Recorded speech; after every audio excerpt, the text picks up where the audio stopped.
There's a kind of story people rarely finish telling. Not because it's unbelievable, but because once you understand it, you wish you hadn't. In many rural areas, people talk about tongueless witches as the most dangerous kind. Not because they're violent, but because they no longer need to speak. They don't chant. They don't curse out loud. They don't make deals. They just watch. According to what people say, a witch loses her tongue when she crosses a certain point. When words stop being useful. When she learns how to enter without asking. If you ever come across one, they say you won't recognize her by her face. You'll recognize her by her feet. Too long. Twisted. Thin in a way that doesn't look human. People insist that no matter how hard they try, they can't hide them properly. The feet always give them away. That's why chimneys come up so often in these stories. Roofs. Cracks. Any opening that leads inside. They don't come through doors. One man said he woke up in the middle of the night after hearing a slow scraping sound, like something dragging itself inside the chimney. It didn't move like an animal. He stood under it and looked up. That's when he saw the feet, hanging there, still, far too long to belong to a person.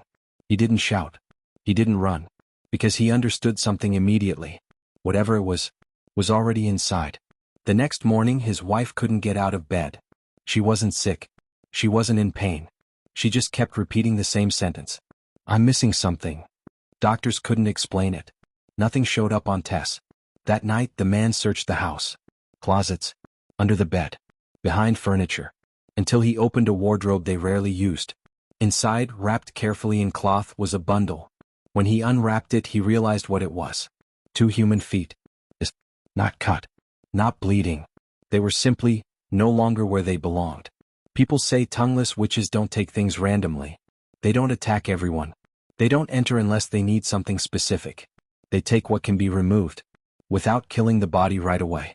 That's why, in some places when someone says, I feel like something's missing, people don't always think they mean sadness.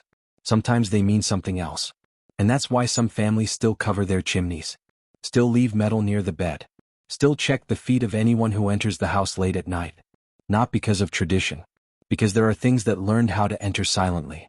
And once they do, they don't need a tongue to tell you they've been there.